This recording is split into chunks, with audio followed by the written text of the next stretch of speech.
다음으로 유성국합 국민의힘 윤소식 예비후보입니다. 안녕하십니까? 안녕하십니까. 네, 반갑습니다. 반갑습니다. 네, 선거가 이제 한 달도 남지 않았습니다. 선거 분위기 어떻게 느끼고 계십니까?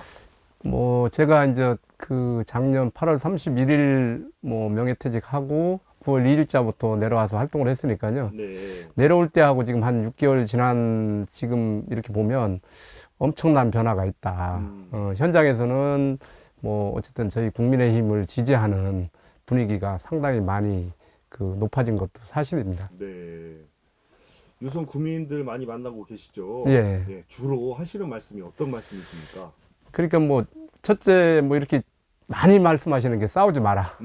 네. 그 다음에 그 다음에 말씀하시는 게 거짓말 하지 마라. 이제 어쨌든 이게 이제 정치가 그동안 많이 싸우는 모습도 봤고 또 내로남불 이런 걸 많이 보다 보니까 아마 이제 주민들이 그런 요망이 많은 것 같습니다. 네. 후보님께서는 그 유성구 아마 제가 알고 있기로는 토박이로 알고 있습니다. 네. 아무래도 고향 분들이셔서 반갑게 네. 맞아주실 것 같아요. 네. 어떻습니까?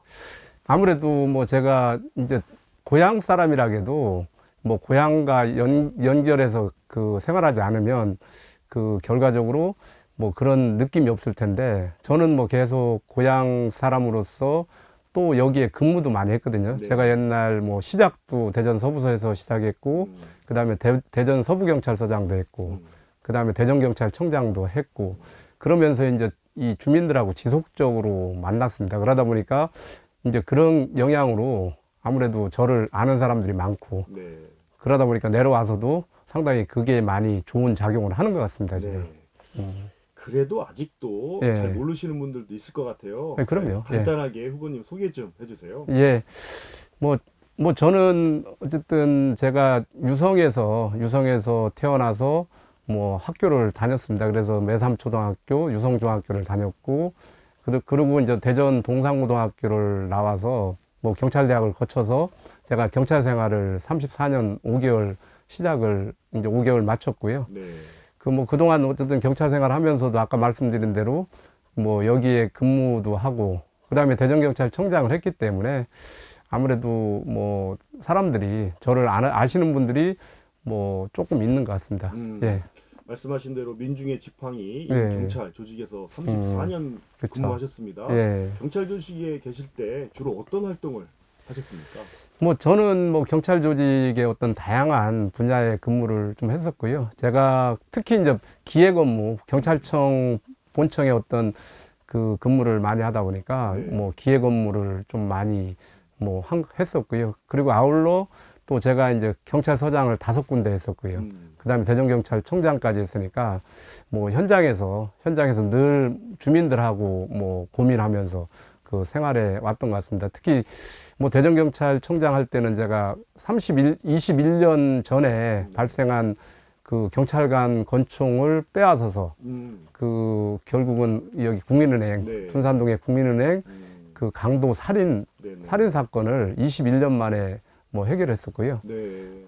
아울러 제가 또 교통을 또 많이 했습니다. 그래서 옛날 암행순찰차도 제가 이제 도입을 했었고요. 네.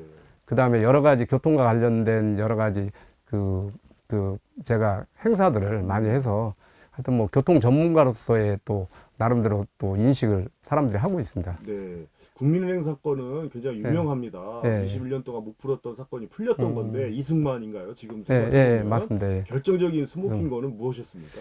그게 이제 DNA가 이제 우리가 DNA를 통해서 이게 이제 해결을 한 건데요. 근데 DNA가 옛날에는 기술력이 발달돼 있지 않다 보니까 DNA를 그 증거가 있어도 그거를 채취를 해서 확인을 해야 되는데 그 전에는 기술이 발달되지 않다 보니까 그거를 인식을 못했어요. 이거를 네. 확인을 못했는데 이제 저희가 이제 그 이후에 DNA 기술이 이제 판독 기술이 높아지면서 이제 결국은 DNA에서 인적 사항이나 그러니까 DNA가 누구라는 것 정도, 이 사람이 누구라는 것 정도가 나왔었고 그 이후에 다른 곳에서 같은 DNA가 나와서 네. 그거를 결국은 그 대상자들 거기 출입했던 대상자들을 한 몇 년을 추적해 가지고 우리 직원들이 고생 끝에 검거를 한 겁니다. 그게. 아, 그렇군요. 예.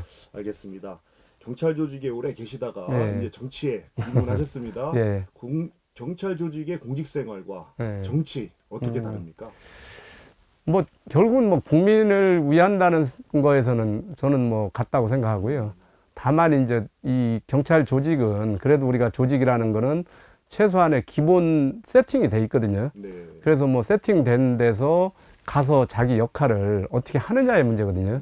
근데 정치는 이 무에서 유를 만드는 게 아닌가 생각이 됩니다. 그래서 본인이 가서 뭔가 조직이라든지 이런 것들을 만들어야 되고 또 뭐 여러 가지 거기를 뭘 할 건지 어떤 이런 정치 철학이나 이런 것도 본인 스스로가 그 가지고 뭔가 해야 되고 뭐 이러다 보니까 상당히 뭐 처음 시작하는 사람들은 어려울 수밖에 없다 이런 생각을 하고 있습니다. 경찰 제복과 예. 지금 입고 계신 우리 정치하는 때 입는 그 옷 예. 어떤 게 더 잘 어울리세요? 뭐 그거는 뭐 제가 뭐 평가할 수 있는 건 아닌 것 같고요. 네. 뭐 상대방들이 뭐 저를 평가할 수밖에 없는 사안인 것 같고요. 저는 뭐 제가 열심히 하면 뭐 그게 제가 하는 거에 따라서 이게 맞다 저게 맞다 아마 그렇게 해주지 않을까 그렇게 네. 생각하고 있습니다. 알겠습니다. 국회의원이 꼭 예. 내가 돼야 되겠다 이렇게 예. 출마를 결심하게 된 이유는 무엇입니까? 결국은 뭐 이 운명이라는 생각을 저는 많이 합니다. 이게 제가 이제 뭐 처음부터 뭐 국회의원이 되겠다 이렇게 생각하는 사람은 없을 것 같습니다. 근데 뭐 저도 마찬가지 뭐 여러 가지 지금 공직 생활을 오래 하고 특히 대전경찰청장을 하면서 뭐 유성의 어떤 지인들을 만나고 뭐 이러면서 뭐 유성의 어떤 아쉬운 부분들, 유성에 뭔가 와서 역할을 해줬으면 좋겠다 이런 얘기들도 저도 들었었고요. 네. 뭐 저도 어쨌든 공직 생활을 하면서 그러면 뭐 고향에서 뭔가 할 역할이 있겠구나 이러는 어떤 그런 게 복합적으로 작용을 해서 결과적으로 뭐 저한테도 내가 어쨌든 이게 국가를 위해서 봉사하는 부분도 있겠지만 뭐 유성 지역에서 뭔가 아쉬운 게 많으니 이거를 해결하겠다 어떤 그런 생각이 들었고요. 그래서 결국은 뭐 출마하게 된 겁니다, 제가. 그럼 지역구 얘기 좀 해보겠습니다. 예. 지금 유성구에서 예. 가장 시급하게 해결해야 될 현안은 무엇입니까? 지금 유성에는 난제가 많습니다. 난제가 지금 뭐 이 벌려놓은 어떤 대형 프로젝트들이 많거든요. 그 지금 현재 국가산업단지도 이제 지정만 돼 있는데 이거는 뭐 국가가 당연히 국가산업단지를 지정했기 때문에 이거는 당연히 뭐 하는 겁니다. 이거는 하는 건데 이제 어느 시기에 하느냐의 문제인데 이거를 빨리 해야 된다. 그래서 국가산업단지를 뭐 어쨌든 윤석열 뭐 정부 내에 첫 삽을 뜨게 하는 게 상당히 중요할 것 같고요. 예.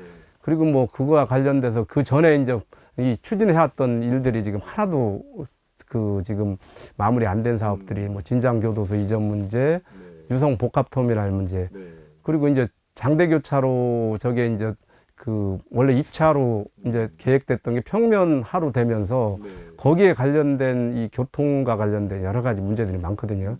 그래서 이런 부분들은 결국은 이게 뭐 어쨌든 우리 국민들을 위해서 해결해야 될 부분인 것 같고요. 그래서 그런 어려운 난제들을 좀 해결을 좀 빨리 해야 되겠다. 뭐 그렇게 생각하고 있습니다. 후보님께서는 유독 예. 생활 밀착형 공약이 많습니다. 예. 그 1호 공약으로 수통골 재창조 프로젝트를 예. 말씀하셨는데요. 특별한 이유가 있으십니까?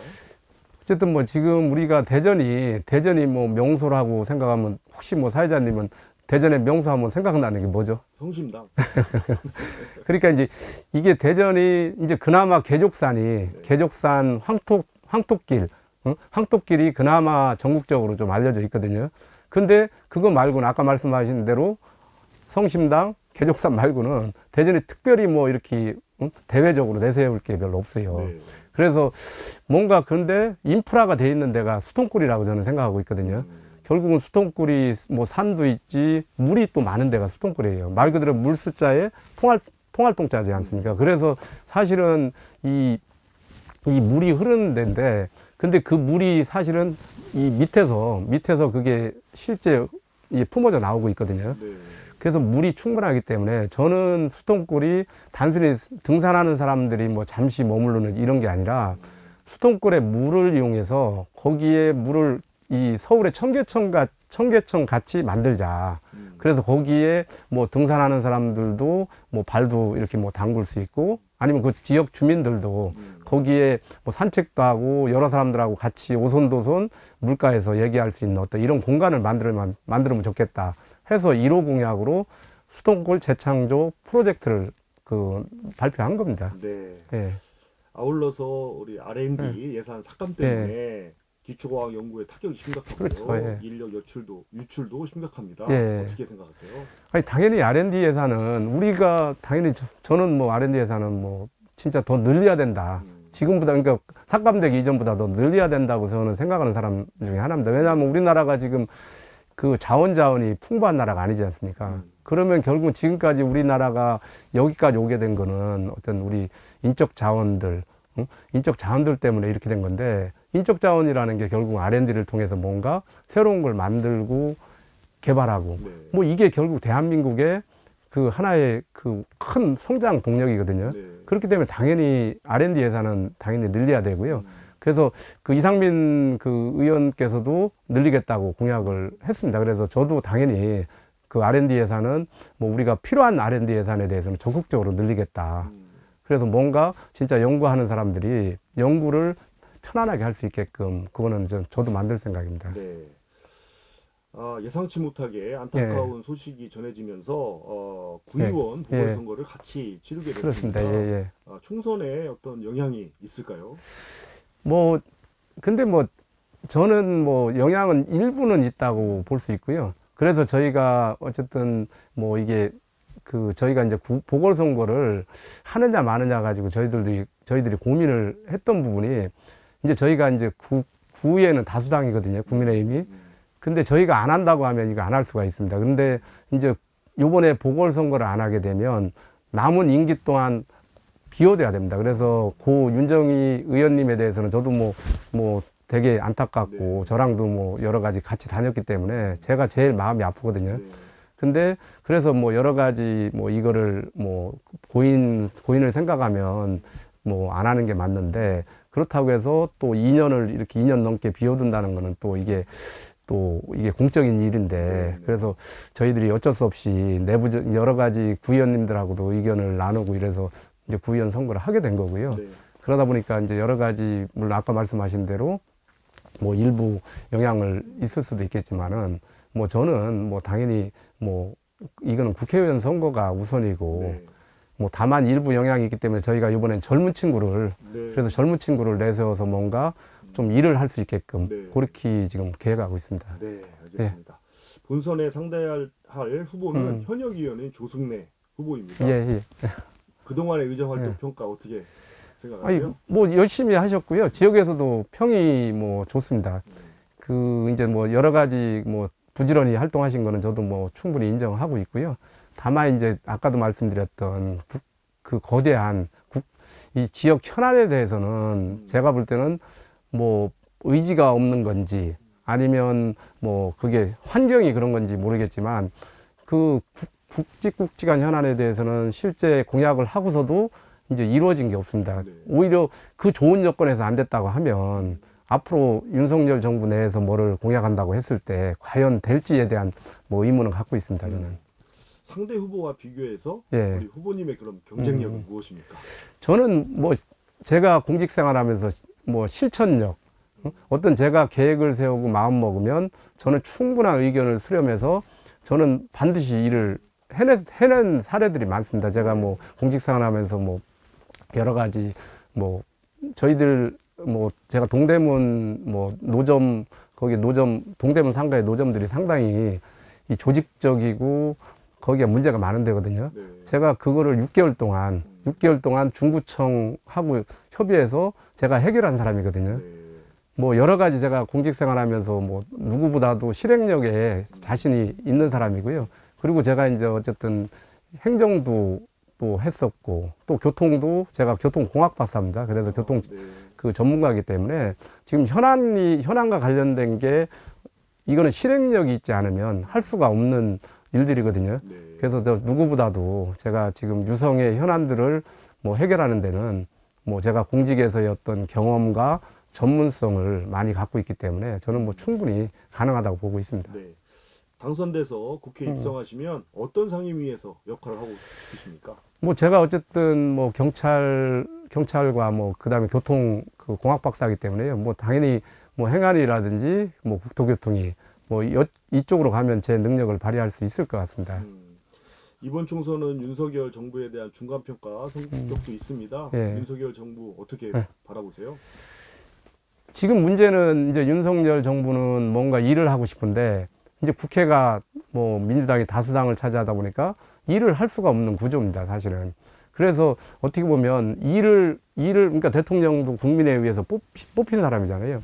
그러면 충분히 일할 수 있게끔 해주고 나서 평가를 해야 되는데 지금은 일 자체를 못하게 해놓고 평가를 한다는 것 자체는 좀 문제가 있습니다. 그래서 제가 볼 때는 남은 3년은 뭔가 일을 시키고 그거에 대해서 뭐 잘했다, 잘못했다. 이 평가하는 게 맞다고 생각하고 있습니다, 그거는. 네. 시간이 이렇게 빨리 갈 줄 몰랐습니다. 끝으로 예. 총선에 임하는 각오 한 예. 말씀 남겨주세요.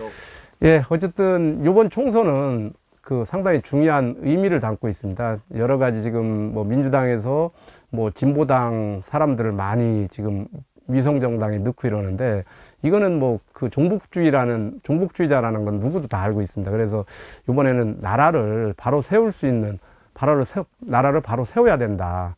그리고 뭐 어쨌든 유성의 현안들이 많지 않습니까? 그래서 유성의 현안을 풀려고 하면 결국은 대통령이 국민의힘이고 또 시장이 국민의힘 힘이거든요. 그래서 국민의힘에서 국회의원이 돼야 네. 뭔가 그 현안을 풀 수 있다. 그래서 그 풀 수 있는 사람은 뭐 윤소식이라고 생각하고요. 그래서 유성 국민들이 현명하게 선택을 해 주실 것을 부탁드리겠습니다. 네, 예. 알겠습니다. 오늘 말씀은 여기까지 듣겠습니다. 감사합니다. 아유, 감사합니다. 지금까지 유성국합 국민의힘 윤소식 예비후보였습니다.